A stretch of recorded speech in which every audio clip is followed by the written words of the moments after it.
어이 그 새끼 스톱.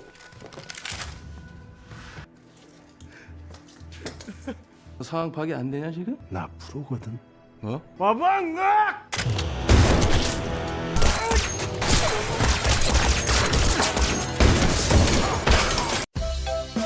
Pria satu ini hidupnya lagi susah-susahnya. Namun dia malah didatangi Sultan Korea yang mengaku sebagai keluarganya. Namun semua itu hanyalah jebakan untuk mengambil organ dalamnya. Tapi ternyata mereka tidak tahu jika orang ini adalah petarung yang sangat berbahaya. Inilah dia, The Childe. Di sebuah gedung tua terlihat sekelompok gangster yang sedang menyekap seorang pria.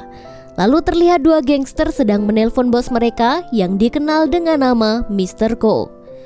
Kemudian kedua gangster itu keluar untuk berbicara lebih lanjut melalui telepon.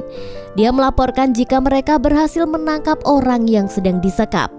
Namun baru saja ditinggal sebentar, pria itu ternyata berhasil melepaskan diri dan dengan cepat menghabisi para gangster dengan kunci Inggris. Tak lama setelah itu, Mr. Ko datang dengan dua pengawalnya. Mereka kaget melihat mayat anak buahnya. Saat itu juga, Mr. Ko merasa ada bahaya dan mengajak kedua pengawalnya untuk segera pergi.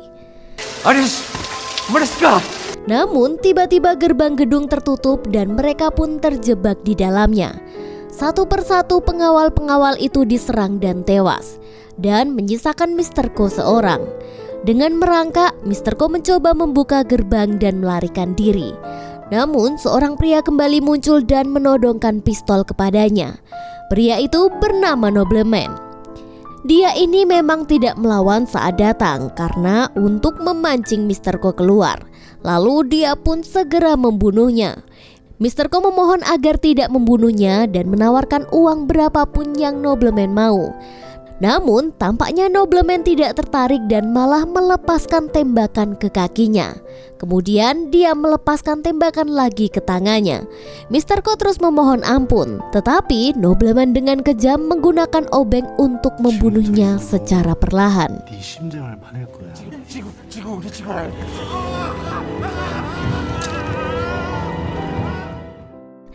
Beberapa waktu kemudian, cerita berpindah ke negara Filipina, di mana diadakan pertandingan tinju ilegal.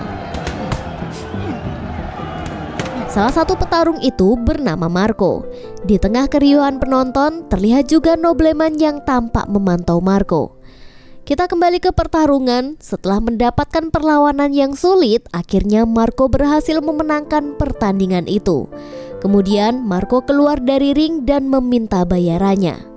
Sesampainya di rumah, terlihat ibunya yang sedang berbaring sakit. Karena itulah dia akan melakukan apa saja untuk mendapatkan uang pengobatan ibunya. Sedangkan ayah Marco telah minggat saat dia masih kecil. Dia juga berusaha mencari keberadaan ayahnya untuk memberitahu kondisi sang ibu. Besoknya Marco pergi ke panti asuhan yang khusus menolong orang seperti dia. Dia ini merupakan keturunan Filipina dan Korea atau sering disebut dengan Kopino. Jadi Kopino ini memiliki arti khusus guys, karena mereka dilahirkan dari hasil prostitusi. Marco langsung menemui pemilik panti untuk menanyakan informasi mengenai siapakah ayahnya.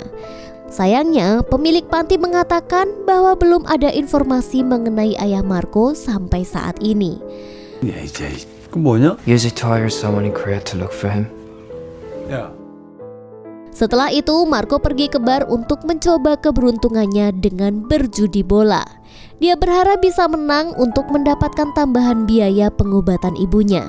Tidak lama kemudian seorang pria datang padanya dan menawarkan sebuah pekerjaan. But think about it. Come on, man. I'll even forget about mommy's mates, huh? Malamnya Marco duduk di depan jendela dan mendapati pesan bahwa taruhan judi bolanya kalah. Dengan tidak ada pilihan lain, Marco akhirnya menerima tawaran pekerjaan itu. Ternyata dia diminta menjadi mata-mata bagi kelompok penjahat yang melancarkan aksi mereka. Sebelumnya Marco juga diberi sebuah pistol untuk berjaga-jaga. Namun saat dia memasuki gedung itu, para gangster telah mengepungnya. Dengan kemampuannya sebagai petinju, awalnya dia mampu menghadapi mereka. Namun jumlah mereka ternyata terlalu banyak. Dia pun terpaksa mengeluarkan pistolnya. Tapi saat dia mencoba menembakkan pistol itu, ternyata tidak ada pelurunya. Sadar bahwa dia telah dijebak, Marco memilih untuk lari dan menghindari mereka. Namun tiba-tiba dia tertabrak oleh sebuah mobil. Pemilik mobil yang ternyata adalah seorang wanita cantik asal Korea keluar dari mobilnya. Tanpa ragu wanita itu mengangkat Marco dan membawanya ke rumah sakit serta mendapatkan perawatan. Setelah semalaman dirawat, Marco telah pulih dan berencana akan langsung pulang. Namun sebelum pulang, si wanita Korea yang menabrak Marco memberikan uang ganti rugi sebagai permintaan maaf. Sambil berjalan dan menghitung uang, tiba-tiba Marco menerima telepon dari bapak panti asuhan yang meminta Marco untuk segera datang ke sana. Setibanya di panti asuhan, bapak panti memberitahu Marco bahwa ayahnya sudah ditemukan dan menjelaskan bahwa akan ada seseorang yang membawa Marco untuk bertemu dengan ayahnya di Korea. Bapak panti juga memberitahu jika dia sangatlah beruntung karena jarang sekali orang-orang Korea mencari anak haramnya. 연치만 뿌려놓고 튀어버리면 그냥 그걸로 땡이지. Keesokan harinya, sebuah mobil mewah berhenti di depan rumah Marco. Seorang laki-laki bernama Kang turun dari mobil bersama dengan pengawalnya. Dia datang untuk menjemputnya. Namun dari kejauhan terlihat seseorang yang juga mengawasi mereka. Yang tak lain, dia adalah nobleman. Wah, kenapa ya si nobleman ini mengawasi Marco? Lanjut, Kang memberitahu Marco bahwa saat ini ayahnya sedang sakit dan sangat ingin bertemu dengannya sebelum ajal menjemput. Kang juga mengatakan bahwa dia sudah menyiapkan semua dokumen dan menjamin bahwa ibunya akan dirawat di rumah sakit terbaik. Sehingga Marco tidak perlu khawatir saat pergi ke Korea. Dengan sedikit keraguan, Marco pun setuju untuk pergi ke Korea Selatan. Di sisi lain, terlihat seorang pria kaya dan mapan bernama Direktur Han. Saat itu dia sedang menerima telepon dari anak buahnya yang ternyata anak buah itu adalah Kang. Dia memberitahu bahwa dia sedang dalam perjalanan menuju Korea. Mendengar kabar ini, Direktur Han sangat senang dan tidak sabar untuk bertemu dengan mereka. Setelah menerima kabar itu, Direktur Han segera memberitahu ayahnya yang terlihat sudah tidak berdaya bahwa sebentar lagi anak bungsunya akan datang mengunjungi mereka. Dari sini dapat disimpulkan bahwa Direktur Han merupakan kakak Marco dari ibu yang berbeda. Wah, Marco ini ternyata adalah anak sultan. Lalu kita kembali ke yang sedang dalam perjalanan. Marco duduk di dalam pesawat dengan perasaan yang campur aduk. Tiba-tiba dia melihat seorang pria duduk di sebelahnya. Pria itu memperkenalkan diri sebagai nobleman dan memberikan Marco beberapa informasi mengejutkan. Menurut nobleman, jika Marco pergi ke Korea, dia akan mati. 근데 너 지금 한국 가잖아. 절대적으로 조심을 해야 돼. 코피면 튀는 일 있어. Meskipun Marco tidak menggubris, tapi dia juga malah kepikiran. Nobleman juga memperingatkan agar Marco tetap waspada dan tidak mempercayai siapapun di Korea. Setelah tiba di bandara, Kang segera menghubungi seorang pembunuh bayaran yang ternyata adalah si gadis Korea yang menabrak Marco. Dia ini bernama Yeonju. Dia berada di lantai atas bandara bersama dengan adik tiri Direktur Han yang bernama Kayung.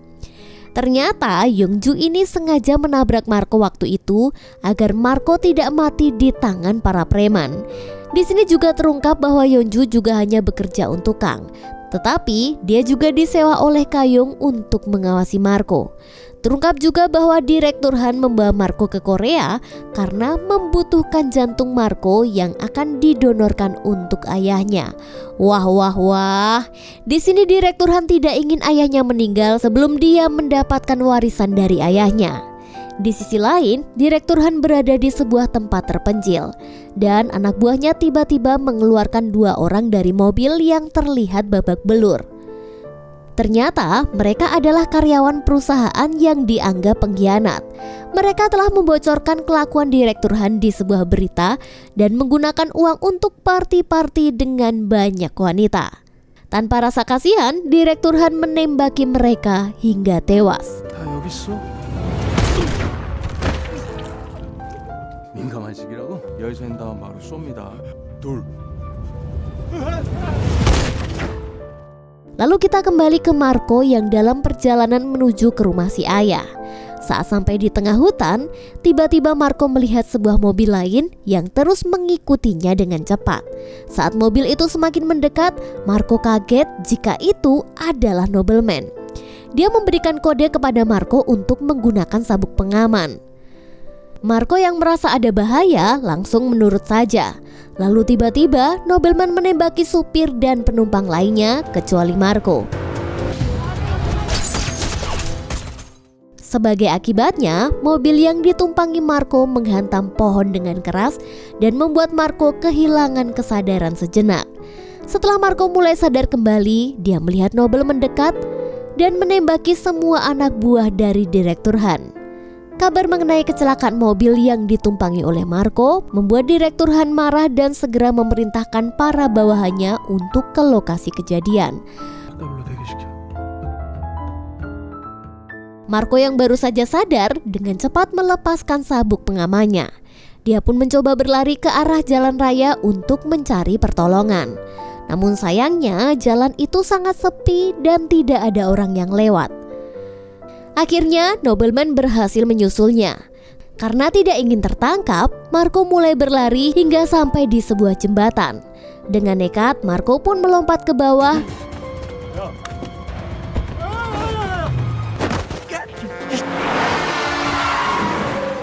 Kini, Marco akhirnya tiba di dekat pemukiman warga dan segera menggunakan telepon umum untuk menghubungi kantor milik Kang.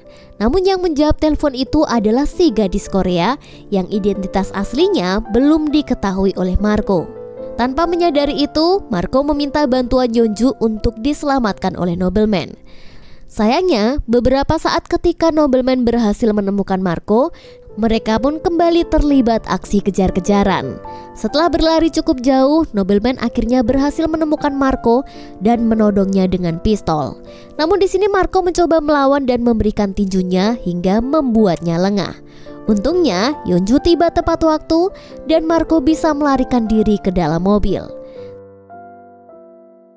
Saat di perjalanan, Marco bertanya kepada Yeonju tentang identitas aslinya. Namun, Yeonju mengaku dia hanya orang yang menjalankan perintah atasannya. Di saat yang sama, dari arah berlawanan, mereka berpapasan dengan mobil Direktur Han. Saat Direktur Han menyadari bahwa Marco berada di dalam mobil Yeonju, dia pun segera memutar arah mobilnya dan kembali pulang. Singkat cerita, Yeonju berhasil mengelabui nobleman dan membawa Marco ke tengah hutan. Di sana, Yeonju menceritakan segala rahasia tentang keluarga Marco. 아버지한테 간다며. 요 근처 어디 있어? Dia memberitahu yang sebenarnya, bahwa jantung Marco akan diambil untuk menyelamatkan nyawa ayahnya. Dan jika ayahnya selamat, maka warisannya akan diberikan kepada Direktur Han. Namun jika Marco mati, maka warisan itu akan diberikan kepada istri muda dan anak bungsunya, yaitu Kayong. 네 아버지란 인간. 네 아버지랑 형은 지금 이거 네 심장이 필요한 거라고. Sedangkan Yeonju saat ini ternyata telah berpihak kepada Kayong, jadi dia pun akan segera membunuh si Marco. Yeonju dengan cepat mengeluarkan pistolnya dan bersiap membunuh Marco. Namun sebelum dia bisa menarik pelatuk pistolnya, mobil mereka tiba-tiba ditabrak dari belakang oleh nobleman. Melihat ada kesempatan, Marco pun melarikan diri secepat mungkin. Yeonju yang panik menembakkan pistolnya dengan brutal. Tapi Marco tetap bisa lolos dan nobleman yang sangat overpower dengan lincah menghindari setiap peluru yang ditembakkan kepadanya. Sesaat setelah peluru Yeonju habis, tiba-tiba nobleman sudah berada di sampingnya dan membunuhnya. 적당히 하시 정말. Di sisi lain, Marco berhasil ditangkap oleh para anak buah Direktur Han dan dibawa ke rumah ayahnya. I'm your big brother. I'm happy to meet you, my brother. Pada saat yang sama, mereka juga bertemu Kayong yang terlihat kecewa karena upaya Yeonju untuk membunuh Marco telah gagal. Kayong pun langsung pergi ke kamarnya untuk mengambil sebuah pistol. Sementara itu, Marco akhirnya melihat ayahnya yang telah sekarat di atas ranjang. Kemudian Direktur Han memberitahunya bahwa jantungnya akan diambil untuk diberikan kepada sang ayah. Marco pun dipaksa untuk berfoto sebagai kenang-kenangan sebelum jantungnya diambil. Pada saat itu Marco mencoba melawan, tapi tim dokter segera bertindak cepat dengan memberinya obat bius hingga pingsan. Tanpa berlama-lama, dokter dan tim medis segera memindahkan Marco ke ruang operasi. Namun saat operasi akan dimulai, Marco tiba-tiba terbangun karena biusnya tidak bekerja. Saat dokter meminta perawat untuk memberikan suntikan bius lagi, perawat itu justru membius dokter dan menghabisi semua anak buah Direktur Han yang berjaga di ruangan itu.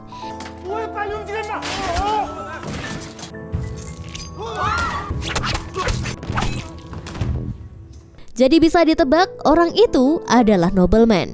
Setelah berhasil membunuh semua penjaga, dia pun membangunkan Marco untuk segera kabur sebelum Direktur Han menyadari kekacauan ini. Tapi Marco masih ingin bertemu dengan ayahnya. Dia berniat memberikan caci maki untuk terakhir kalinya karena telah membuat ibu dan dirinya hidup susah. Setelah itu, Direktur Han dan anak buahnya telah sampai di depan ruang operasi. Tanpa diduga, nobleman secara paksa menjadikan Marco sebagai sandera dengan menodongkan pistol ke kepalanya. Dia kemudian meminta uang sebesar 10 juta dolar sebagai syarat untuk melepaskan Marco. Namun, di tengah negosiasi itu, Kayong tiba-tiba muncul dari belakang dan berhasil menembak ke arah Marco.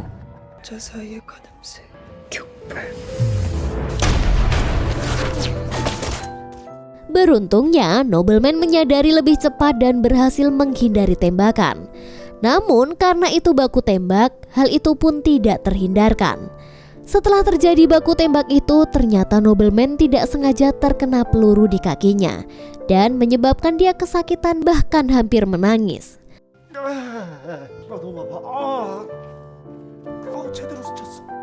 Sementara itu, kondisi ayah Marco semakin memburuk. Di tengah situasi ini, Direktur Han memutuskan untuk mengakhiri pertikaian dan mencari jalan damai. Direktur Han kemudian mengirimkan 10 juta dolar ke rekening nobleman. $10,000 그랬냐 그 새끼야? 그래, $10,000라고 했다 이 부자 새끼야. 일로 보내. 지금 당장. 부축 내리고 잡종 새끼 빨리 넘겨. 오케이. Setelah itu, Marco diserahkan kepada Direktur Han. Namun ketika dia menyerahkan Marco, nobleman justru dikepung semua orang di situ dengan senjata. Direktur Han menjelaskan bahwa harga dirinya telah hancur akibat nobleman, dan dia tidak mungkin melepaskannya hidup-hidup. Mendengar Direktur Han yang pengecut membuat nobleman memperlihatkan sosok aslinya. Dengan sekejap, nobleman berhasil membantai Direktur Han dan semua anak buah. 야, 이 새끼야, 너 상황 파악이 안 되냐 지금? 나 프로거든. 어?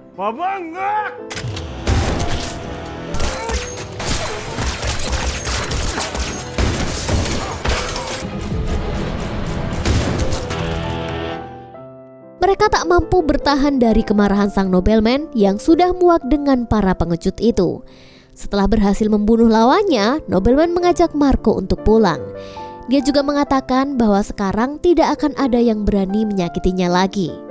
Ketika mereka akan pergi, tiba-tiba Kayong muncul dan menghadang mereka. Di sini Kayong memiliki niat untuk membunuh Marco agar dia sendiri menjadi satu-satunya pewaris keluarga. Selain itu, dia juga menghina Marco karena menjadi anak haram dan hidup dalam kemiskinan. Emosi Marco tak bisa terbendung lagi. Dia dengan nekat mendekati Kayong dan menamparnya. Kayong akhirnya mencoba menawarkan uang yang banyak kepada nobleman agar dia mau membunuh Marco. Namun di sini, nobleman sebagai seorang pembunuh bayaran menolak tawaran itu dengan tegas. Dia mengungkapkan bahwa sebenarnya Marco tidak memiliki hubungan apa-apa dengan keluarganya. Oleh karena itu, Kayong tidak perlu khawatir tentang harta warisannya. Nobleman kemudian menjelaskan bahwa dia akan membawa Marco pergi dan mereka tidak akan pernah melihatnya lagi. Di akhir film dijelaskan semua kebenaran yang terungkap. Nobleman memberitahu bahwa memang Marco tidak memiliki hubungan keluarga dengan Direktur Han. Namun, nobleman lah yang telah memalsukan data pribadi Marco agar sesuai dengan orang yang sedang dicari keluarga Han. Kemudian nobleman juga mengajak Mr. Kim, yaitu pemilik panti asuhan, untuk membantunya dalam rencana mereka dengan membuat Marco yakin jika ayahnya sudah ditemukan. Marco terkejut dan kecewa karena dia hanya dimanfaatkan sebagai tumbal dalam rencana itu. Dia kemudian menghajar nobleman di tempat itu juga. Namun, nobleman mengungkapkan bahwa dia juga adalah seorang kopino dan terlihat kesakitan sambil muntah darah. Hal itu membuat Marco akhirnya mengurungkan niatnya. Setelah semuanya kembali membaik, Mr. Kim akhirnya bisa merenovasi panti asuhannya dengan uang yang didapatkan nobleman. Sementara itu, Marco kembali menjalani rutinitasnya, menjaga sang ibu yang sedang mendapatkan perawatan intensif di rumah sakit. Nobleman juga datang berkunjung ke rumah sakit untuk bertemu dengan Marco. Dia membahas tentang masa depan mereka. Kini hubungan antara Marco dan nobleman semakin akrab.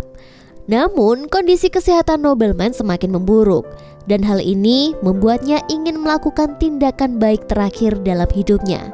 Di sini dia ingin membantu kehidupan Marco jadi lebih baik. Pak Camat belum disunat, film pun tamat.